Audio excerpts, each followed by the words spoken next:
most animals, 99% of them in fact I would have to say, don't like being restrained or having their freedom or their control taken away from them, us included, especially when we're in a situation where we do feel threatened, which I think is largely the case when animals are taken to the vet.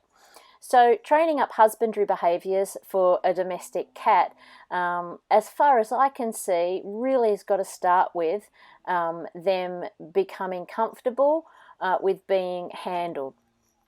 So what you're seeing here is basically me just handling Todd River in a lot of different ways, and when he accepts that restraint, that handling, then he gets some food. Now, I'm not per se really thinking about it from "you're a good cat, here's some food," but what I want to build up in his head is that when this restraint or this feeling of having your control taken away from you because I'm holding on to you tightly is experienced by you, it's always a good thing, because you get some of your favorite food, but also B, as I think you'll see here, you also will always have the chance to escape if you need to. So I'm never going to hold on to him and make him stay there. Yep, there you go. So I just did that way too quickly. We've worked on towel wrapping before, and you saw that he just wasn't ready for it and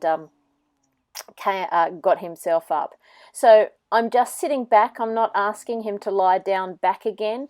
That towel that you see there is actually an environmental cue, if you might want to call it that. But basically when I put that out, he knows that that's what we're working on. I don't have to tell him what it is that we're doing. So it's his choice right from the get-go whether he wants to play this silly restraint game or not. And he chooses yes by going and laying down on the towel, and he chooses no by not going and laying down on the towel. And at every point also he can move and leave the game. I've got a bit of video of that that you can see. So the main thing that I'm looking for here is that he's totally comfortable, and I'm assuming that, or I'm ascertaining that information simply by his body language, that he's purring. I'm not sure if you can hear it. He's always purring.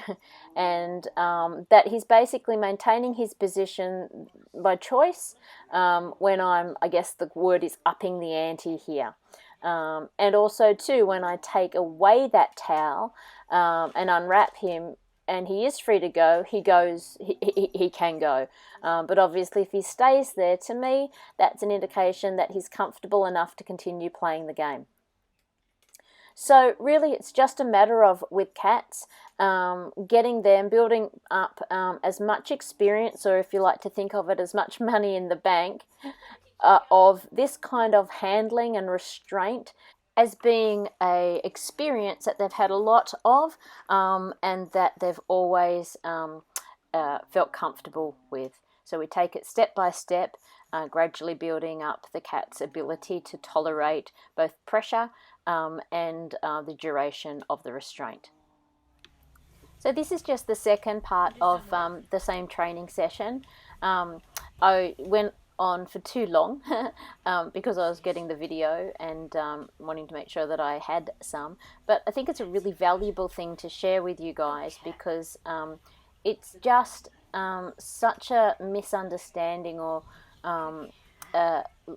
misunderstanding that when an animal does the wrong thing in a training session, that it's a bad animal, or it's not smart, or it's stubborn, or whatever it happens to be. I don't work on that premise. I simply work on the premise that it's great information. If the animal is continuing to play my training game, whatever that training might be about, then it's information that it's comfortable and happy, and it's worth its while to do so. But once the animal leaves, then it again is just simply great information for me that I have pushed the animal too far. Be it discomfort or just lack of interest, whatever it might be. So you can see that I'm just doing a bit more work here. Again, I just had changed the video angle a bit, I think, and wanted to make sure that I had enough. And so the cat has had a lot of his little treats now, so his motivation for those is reducing, which is really valuable to know, because ultimately I want this cat to be able to do this and be comfortable in doing this when I can't use food in this way, because he might have to have surgery, or he might not be eating. His food desire for food might be down. So I think it happens here. So again, I'm just feeding the cat as I put pressure on him, making sure that I build that up bit by bit. You can see often I place the food on the towel for the cat rather than hand feed it. And obviously there was the point that I wanted you to really see, that the cat just said, "No, I'm out of here."